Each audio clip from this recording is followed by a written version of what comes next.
So in September was when I first sent the initial email to the delegate of the WCA asking if it was possible to start trying to plan a competition here. And then it was just working with GCU then. It was more about getting details for that, because this past competition was the first one that GCU's ever hosted. So it was just adjusting to the new things and figuring it out as we went. And then throughout it, I was able to practice my graphic design skills, because that's my major. So I got to practice and fine-tune using my design skills. I got to practice doing print media and then digital promotion, all those things. The first big hoop to jump through was the disconnect between the process of the WCA and campus scheduling, because the campus scheduling wanted us to know the dates and the WCA wanted us to know the cost, and we couldn't figure those out together. You needed to know the cost to get the dates, and you needed to know the dates to get the cost.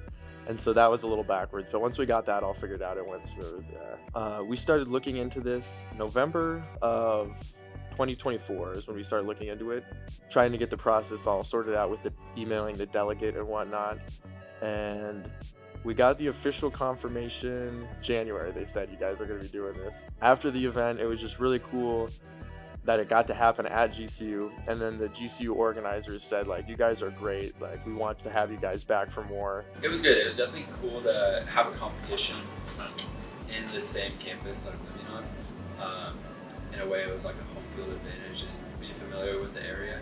And I think the coolest part was having the whole club there to be able to compete with all the same guys I hang out with every week. I think it's a great community. Everyone's just super encouraging. It's just a really good environment where everyone wants the best for each other and wants to see improvement. So right now I'm 20 years old. I started when I was in 5th grade, I believe. I got a Rubik's brand cube for Christmas from someone, and I just kind of played around with it, kind of put it to the side. What got me into it is another friend from my elementary school. He had a cube, and I was like, dang, I kind of want to learn how to solve that. And so, we learned together, and we went to competitions together.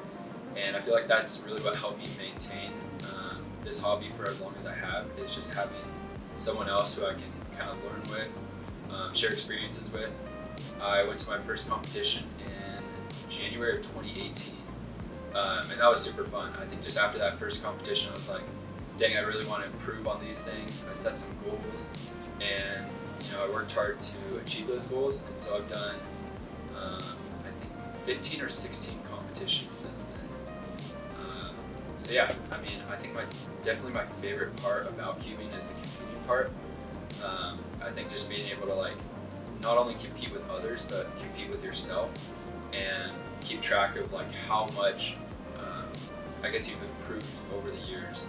That's been really cool to look back on. I would say the art of consistency, I feel has correlated a lot in my personal life. So whether it's studying for school or playing a sport, it's just showing up every day, doing little by little, not expecting to have huge gains, but the marginal gains. And also loving the process, I feel has really helped me to do it, because I wouldn't be doing it if I didn't enjoy it. Definitely those two things I feel has correlated most to my personal life. So before I even started competing, I had the idea in my head that cubing competitions were only for the highest level of solving. I thought I had to be under 10 seconds or something crazy like that. I was very, very nervous going to my first competition, because I didn't know how people would perceive me being slower than the average person. But when I actually got there, I learned very, very quickly that nobody cares how fast you are. Everyone's there trying to improve their own times. Everyone's very encouraging, and they love to see new competitors in the fields, and they're always giving them new tips and tricks to get better and stuff. There's a lot of work that goes to get really good at cubing. There's a lot of practice that goes into it. I would say I put in at least a couple hours a day. I like to do 50% deliberate practice, which is things other than solves. So that may be learning new algorithms, learning new finger tricks, just different techniques for your solves. And then the other 50% is the solves itself, reinforcing those newfound things that you learned. So yeah, definitely much more than a hobby. Like this is everything to me. Obviously, I could do better, but I did learn how to solve the cube 20 minutes before the competition. So for the circumstances, I think I did pretty good. I think my best time was 2 minutes and 5 seconds. 1 day later, my PB is 1:35. So already improving. Hopefully by the next competition, I'm under a minute, but we'll see. I thought the competition would be more like you versus another competitor, and then whoever solved it first moved on, like a single elimination thing. I was not expecting. It's just kind of against yourself and your personal best times, which I almost like better because it was a lot less stressful. You know, not having to be like, oh, I have to beat this person. I think before the club, I don't know. I think I had a lot of like self-deprecating thoughts of like, oh, am I really good at anything in particular? Like, am I? And I know this is gonna be like a weird, like, oh, at least I'm good at the cube. But like, it made me realize like, oh, I actually am capable of learning new things. I think before I was just like, oh, well, I think I was looking almost too big picture and not focusing on like, oh, I can actually do a lot of little individual things that I don't think about. And this, just joining the club, it made me realize, oh, I can learn something new and I can be good at it, something that I never thought I would be good at. I think a lot of times people think, oh, I want to learn a new language, but I didn't learn it when I was growing up, so there's no point in starting now. And this, as simple as it is, like solving a Rubik's Cube made me think, okay, maybe I can use these skills and this confidence and move on to other things that I have no idea and can't fathom doing. Everyone's super friendly. I mean, I wasn't planning on coming, but I found them at the club fairs, and I was convinced. I was like, hey, this is pretty cool.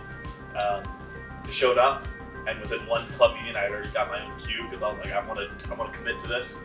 And everyone's super good teachers and really nice about it too. So super open to beginners. You're not going to understand it. Like you're going to look at this and you're going to think, oh, this makes no sense at all, and I don't understand what you're doing, and you're showing me, but I still don't get it. You just have to keep doing it, and there will be a moment where it suddenly clicks. Keep at it for like 3 days, and it'll change your whole view on how you see the cube. Just do it. Like that is the. Like he said it best. That is the one advice I give: is just show up. Do it a couple times, show up twice, and within those 2 times, you will already feel confident enough to at least do the top 2 letters. Once you know what you're doing, and you realize that there is a trick to it, you'll be running back. What I see in the Cubing Club meetings is a lot of collaboration and a lot of peer-to-peer teaching. So I think it's so much more than just puzzle solving. It's really about other people helping each other achieve their best. It's super fun. It feels super daunting, but once you're in it, everyone's super friendly, and then you want to learn more and more and more. Nice group of people, fun. Everybody was so talented, welcoming, and helping me get quicker. It's so welcoming. There's no barrier for entry. You could only have one hand and they'd still take you. I wanted to start the club just for like community, cubing, because like when you have a club where you cube, it's a lot easier to get better if you can like be social about it, because YouTube can only teach you so much. Because like having someone that's experienced that knows is really helpful, and I've been able to become a better cuber because of it. So I have to like do a bunch of like various like organizational duties throughout the competition, which keeps me busy. I don't get to practice much. I didn't get to practice for this comp, but that's okay. Because this whole thing, this is my win of today. This can be my win next competition. But yeah.